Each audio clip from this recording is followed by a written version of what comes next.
Neural anchoring. How malicious practitioners use pain to solidify psychic control.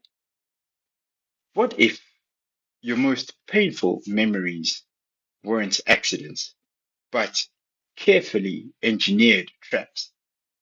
Predators are moving beyond simple manipulation to neural anchoring, a dark practice that uses acute physical agony to bypass your conscious mind. Today, we expose how somatic conditioning turns your own nervous system into a permanent prison of submission.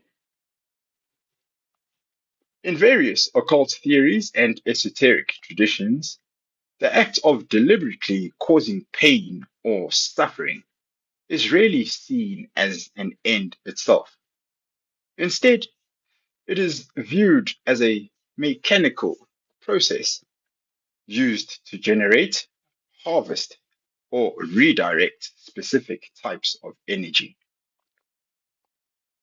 From a metaphysical perspective, the benefit to the practitioner is usually tied to power acquisition, energetic sustainment, or the fulfillment of a specific agenda. Number one, harvesting loosh, emotional energy.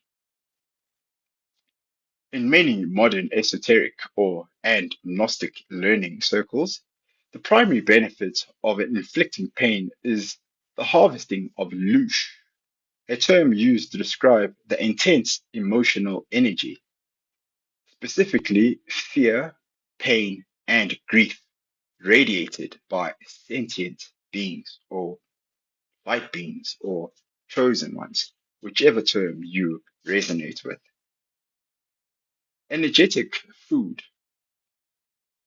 It is theorized that certain practitioners or the entities they serve, such as the egregores or archons, feed on these high intensity, low vibrational frequency to sustain their own power or extend lifespan.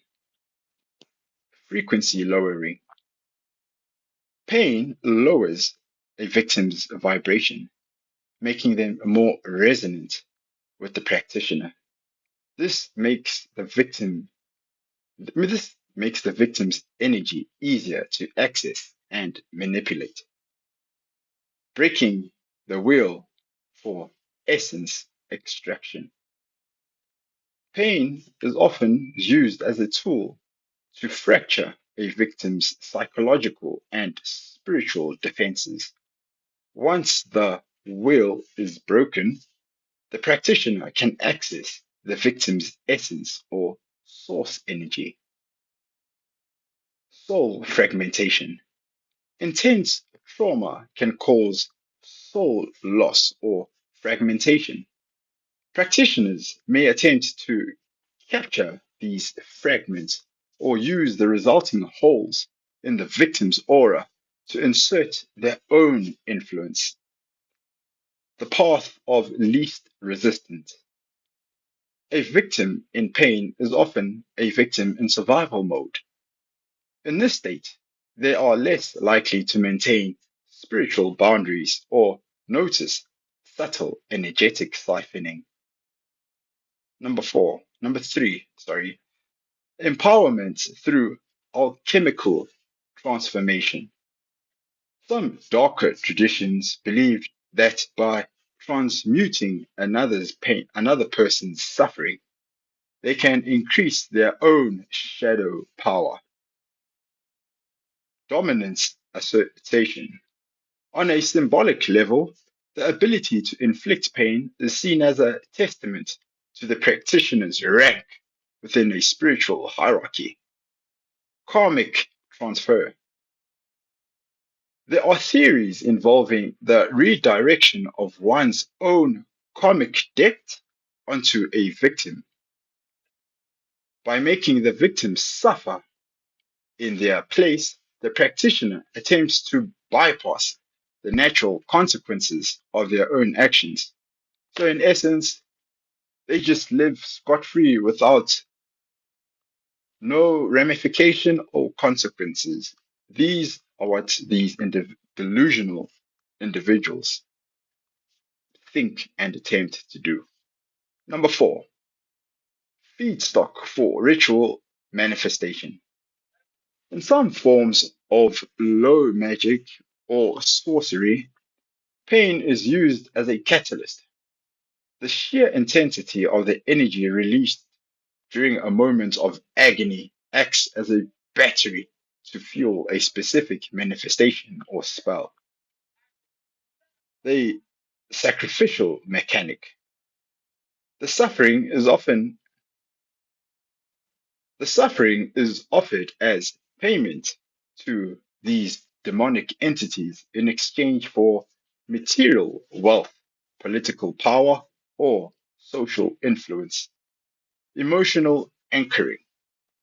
Pain creates a powerful anchor in the victim's mind, ensuring the practitioner remains the central figure in the victim's reality, which further feeds the practitioner's ego and influence. In these frameworks, the practitioner functions similarly to a parasite or a vampire, where the pain of the host is the direct source of the predator's growth. We strip away the veneer of accidental trauma to expose how predators weaponize acute physical and emotional agony as a permanent psychic adhesive. We examine the precise calibration of suffering used to bypass cognitive defenses, cementing a victim's neurological submission to the practitioner's will through the dark art of somatic conditioning. If you did like today's video, please do like, share, and subscribe. And until next time, goodbye.